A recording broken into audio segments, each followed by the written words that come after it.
Les dernières cellules, encore rougies d'un corps autrefois terriblement endommagé, prirent une teinte d'albâtre parfait. Pendant ce temps, le dracard sans barreur tanguait toujours doucement sur les flots calmes, son unique occupant se réveillant enfin de son interminable torpeur.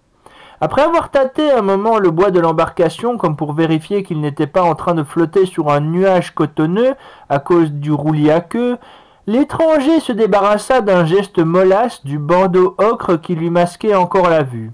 On lui avait placé sur les yeux, à l'origine, pour lui éviter de subir les beautés insoutenables des jardins de ce qui fut à Valonne, mais il n'était plus nécessaire depuis longtemps.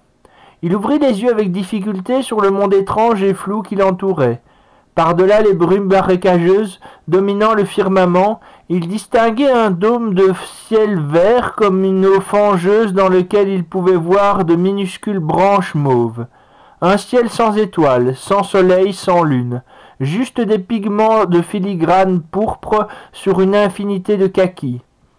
Après de plus amples observations, il aperçut un peu d'orange dans la voûte céleste et comprit que c'était bien la brume entourant constamment l'embarcation qui lui donnait cette couleur verdâtre. En balayant du regard l'horizon immédiat, il eut un moment de panique de se voir perdu seul au milieu de l'eau brumeuse sur une embarcation se conduisant sans rame. « Eh ben, c'est pas trop tôt. Toi, quand tu dors, tu ne fais pas semblant. » Ces paroles moqueuses, résonnant directement dans sa tête, achevèrent d'embrouiller le beau au bois dormant. Celui-ci lança un regard à droite et à gauche afin de tenter de distinguer d'où se trouvait son interlocuteur. « Oh, idiot !» L'inconnu leva la tête et son regard croisa celui d'une petite créature ailée, difforme, au regard torve. Celle-ci, les bras croisés, se maintenait en vol stationnaire au-dessus de l'embarcation. Ne recevant aucune réponse de la part de l'émergent, le Nambule se mit à faire usage de sa bouche pour communiquer, chose qu'il détestait par-dessus tout parce qu'il trouvait ça vulgaire d'émettre des sons si on pouvait s'en passer. Moi ami, friend, this person Dutch, habla espagnol ?» L'étranger, comprenant d'instinct tous les dialectes utilisés, secoua violemment la tête et se frotta les yeux afin de vérifier s'il n'était pas toujours endormi avant de reprendre la parole. Excuse-moi, je ne sais pas qui je suis, ni où je suis, ni si je suis en train de rêver, mais je crois bien que je suis certain de n'avoir jamais vu un truc aussi moche que toi. » Le Nambule prenant un air faussement vexé. « Hé, je n'ai jamais prétendu être ta gentille jolie bonne fée, mais sache pour ta gouverne qu'il est des dimensions où ma vision, si rebutante et asexuée qu'elle te paraisse, a inspiré la création des anges. » En déclarant cela, le Nambule prit la pose d'un modèle tragique de statue. D'un regard sur le côté, il vit l'étranger soulever un sourcil d'incrédulité. Puis, d'une humeur taquine, il ajouta « Oh, puis tu m'emmerdes, tu t'es jamais regardé, t'es pas franchement plus beau que moi ?» Prenant conscience qu'il ignorait jusqu'à sa propre apparence, l'inconnu se pencha sur l'eau fangeuse et quasi opaque du Styx pour y mirer son image. Vite rassuré, il y redécouvrait son propre visage. Le palpant avec émerveillement, son reflet démentait les propos du Nambule. Je suis beau. Le Nambule roula les yeux au ciel exaspéré par le ton prétentieux de ce genre d'exclamation. « Oui, bon, ça va, Narcisse, va pas te noyer dans ton propre amour de toi-même.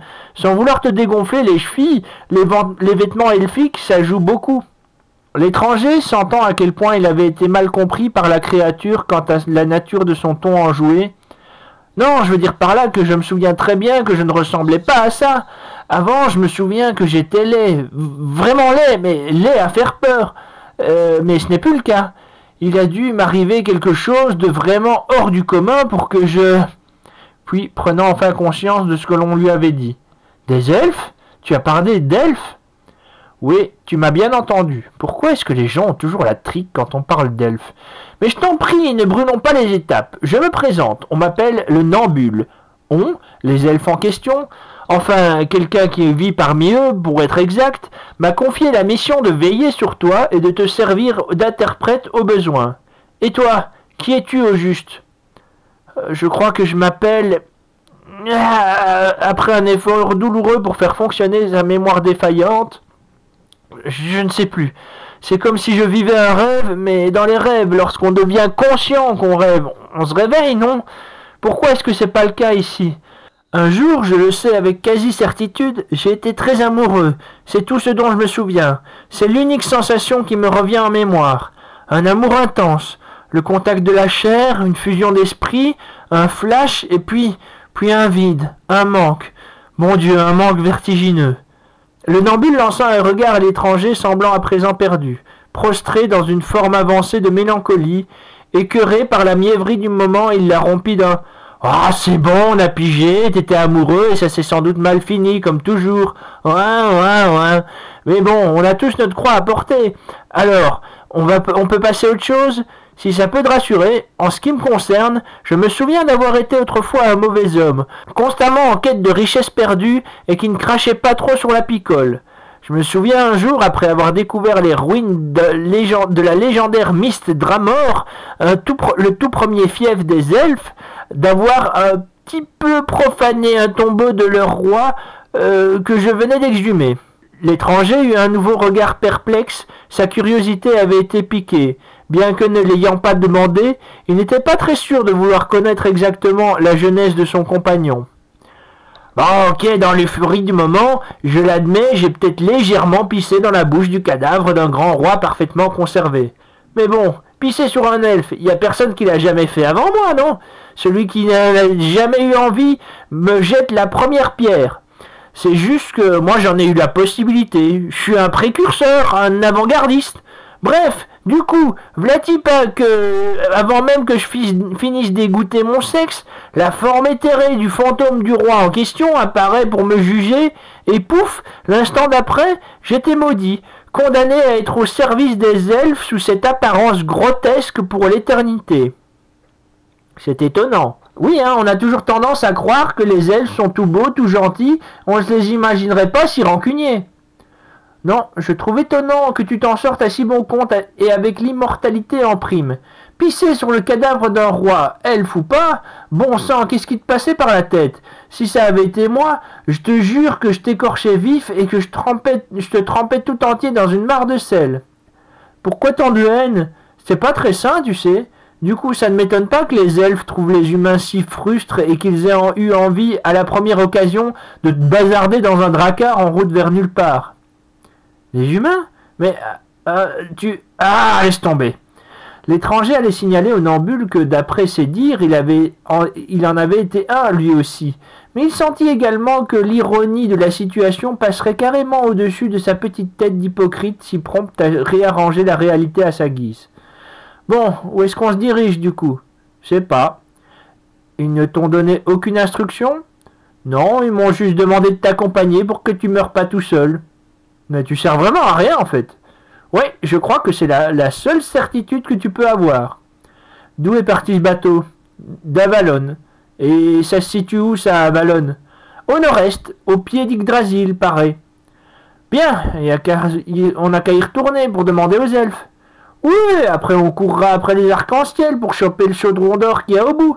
Désolé petit gars, mais on ne retourne pas en Avalon. On y est convié une fois qu'on a accompli sa légende personnelle. Tu as jeté un bijou dans la montagne du destin, combattu un fils bâtard que tu aurais eu avec ta sœur dans une lutte à mort dans les plaines de Camlan, tué un dragon, un ogre ou même juste un troll de pont? Non, je crois pas, ou si c'est le cas, je ne m'en souviens plus. Tu disais que t'étais tout vide tout à l'heure, et les gens tout vides ne vont pas là-bas. L'étranger, lassé par cette conversation ne menant nulle part, se mit à chercher avec frénésie une barre, une rame, une boussole, une carte, n'importe quoi pouvant permettre au dracard de se diriger dans cette purée de poids. Il mit enfin les mains sur une rame, planquée sous une toile de secours, avant de se demander dans quelle direction diriger l'embarcation. Donc, le nord, si je me souviens bien, mes cours d'astronomie... Tu ne te souviens pas de ton nom, mais tu te souviens encore de tes cours d'astronomie? Va dire ça à ma mémoire. Tu peux très bien savoir faire tes lacets sans forcément te souvenir précisément où tu l'as appris, non? Donc, nous disions donc, le nord, la constellation baptisée Grand Ours ressemble à une bête casserole. Ça devrait être un indice pour se diriger. L'étranger souleva la tête pour contempler la voûte céleste désormais de couleur brune. Mais où sont passées les étoiles? Je ne parviendrai jamais à trouver le nord sans elles. Le Nambule esquissa un sourire, preuve qu'il avait encore quelques facéties sous le coude. Alors là, il va falloir te rasseoir pour éviter de passer par-dessus bord, car ce que je vais te dire risque de te faire un choc. Il n'existe pas d'étoiles, pas plus que d'univers, car paradigme est tout et en tout, occupant la totalité de l'espace. L'étranger eut un petit rire nerveux d'incrédulité. Qu'est-ce que tu racontes? Paradigme ne peut pas être tout. Il doit nécessairement y avoir du rien, un espace, un système solaire, une planète autour de laquelle tourner, une lune, des étoiles, sinon comment la nuit ferait-elle pour tomber? Le Nambule eut un petit gloussement victorieux, il s'était enfin trouvé une utilité indiscutable. Bien, je crois qu'il est temps pour une petite leçon d'histoire. Sache que ce que je vais te révéler, peu de personnes ici-bas le savent. C'est l'avantage d'avoir pu fouiller les bibliothèques d'Avalon et lire par-dessus l'épaule des sages naïfs et pas trop méfiants. Ainsi la réalité fut une fois de plus commodément réarrangée par le Nambule, refusant d'admettre que son savoir, plutôt que de lui avoir été confié de bonne grâce par les Eldar, consentant, lui venait de l'observation de fresques païennes gravées dans les plans inférieurs, de murmures de goules, de bouquins impies trouvés dans les catacombes ou du chant guttural d'un Yog-Sothoth coincé entre la frontière des deux réalités. Ceci, mon bon monsieur, sont les origines de ce plan de la réalité, comme on les racontera pas au catéchisme. Avant l'arrivée de la vie, alors que Miss Dramor venait à peine de tomber, Paradigme n'était qu'une immense planète déserte occupant la totalité d'un espace de rien, figée au centre de la grande cacahuète cosmique qui ne portait pas encore ce nom. Les plaines s'étendaient sur des milliards d'années-lumière de néant poussiéreux. Je te parle ici d'un temps bien avant le temps, bien avant que la vie ne surgisse de son bourbier et ne commence à raconter les histoires, étant l'essence même de notre présente réalité. Puis un jour, sur une lamelle dimensionnelle terrestre aux antipodes de la réalité de Paradigme, émergea le grand graveur, qui, dans l'ennui de son infinie solitude, donna naissance aux poissons cosmiques, qui eux-mêmes furent à l'origine de la vie partout où ils passèrent. Les poissons immatériels, capables de traverser les dimensions, essaimaient la vie partout dans le multivers sans jamais se retourner, considérant que toute vie était parfaite, même dans ses imperfections. Cependant, rongés par le regret, ils ne revinrent qu'une seule fois sur le résultat de leurs ensemencements. Mais j'y reviendrai moi aussi plus tard. À l'ouest, les poissons créèrent les Valar, et à l'est, séparés par un nombre illimité de couches de rêves, les poissons créèrent accidentellement les grands anciens. Les grands anciens, malgré leur immortalité, se virent exilés dans les limbes de la non-existence par ceux-là même qui les avaient créés, les emprisonnant sous diverses couches d'irréalité. Ces grands anciens, c'était le regret dont j'avais parlé précédemment, car le but inavoué de toute vie est d'engendrer elle-même la vie, de devenir son propre Dieu, de vouloir le contraire est le concept de l'antivie. Ces fameux grands anciens étaient une sorte d'aspirateurs vitaux au-delà de toute compréhension. Ces aberrations, une insulte à tout ce qui vit et tout ce qui existe déjà. Le grand bâtisseur, qui qu'il soit, décréta qu'il faudrait, en plus d'un paradis pour engranger les âmes dites de première souche, qu'il en faudrait un pour les enfants issus de leur imagination, les âmes de papier, les concepts, les mythes et les légendes, un lieu où les créatures imaginaires pourraient se reposer, un lieu où celles qui ont été oubliées pourraient vivre à jamais. Voici la nature profonde de notre plan de réalité, se situant entre le rêve et le concret. L'étranger ne comprenait pas tout ce que lui révélait le Nambule, mais il en restait fasciné comme un enfant donnant une forme imaginaire aux mots qu'il ne comprend pas. Nains et elfes furent, dit-on, les premières âmes mortelles dites de seconde souche, à fouler la terre vierge de la face A de Paradigme. Une jeune pousse violette naquit alors en même temps que leur arrivée sur le sol stérile de la planète. Les elfes évoluaient dans Paradigme en grande intelligence, cultivant les fleurs, les arts, l'architecture à un degré de raffinement jamais atteint dans les dimensions avoisinantes. La jeune pousse, nourrie de cette énergie positive, devint bien vite, au fil des éons, Yggdrasil, le grand arbre mauve de la spiritualité.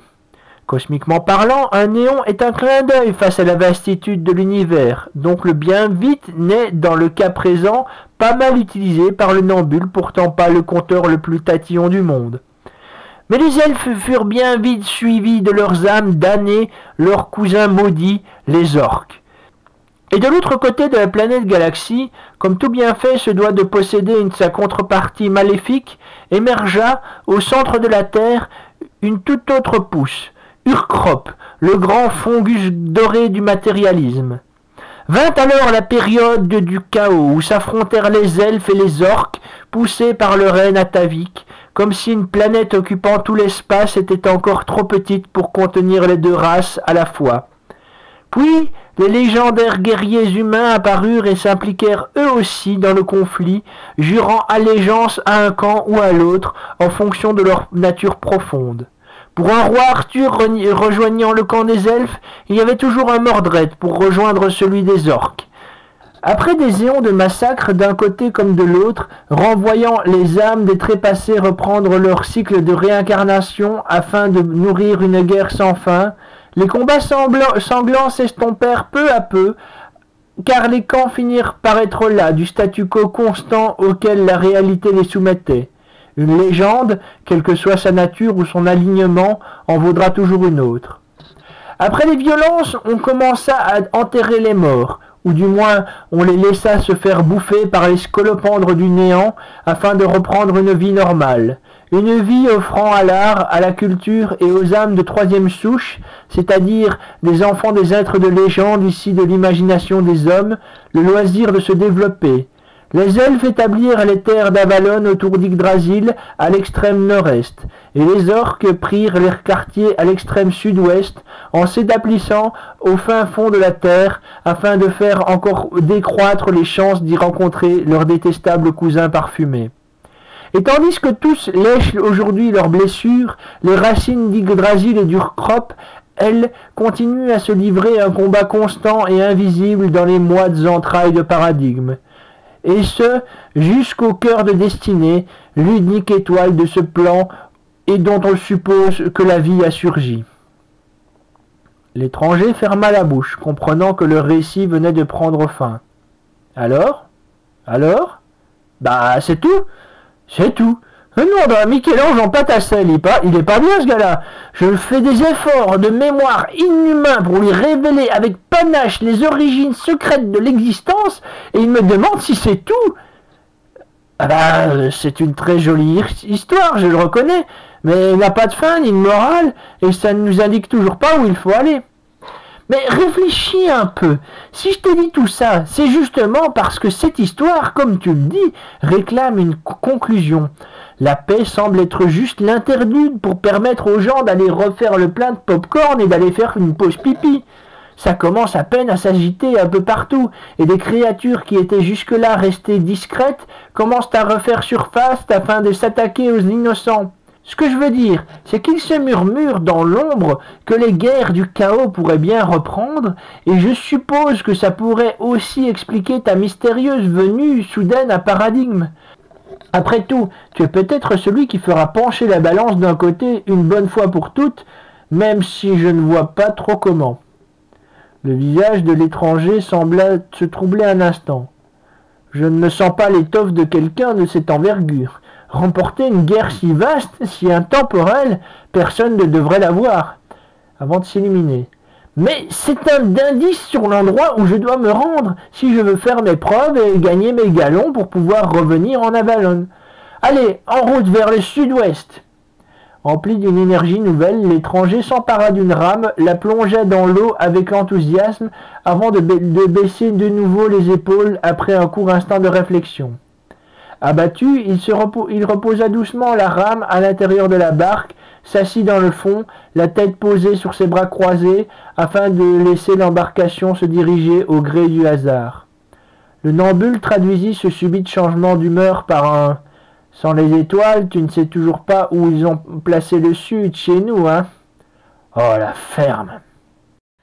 Merci de votre écoute, et si vous avez apprécié cette lecture, n'hésitez pas à vous abonner à ma chaîne en activant la petite cloche afin de recevoir toutes les notifications de nouveaux épisodes de Paradigme. N'hésitez pas non plus à visiter ma boutique lulu.com ainsi que les pages DeviantArt afin de découvrir mes autres travaux. Merci, à une prochaine.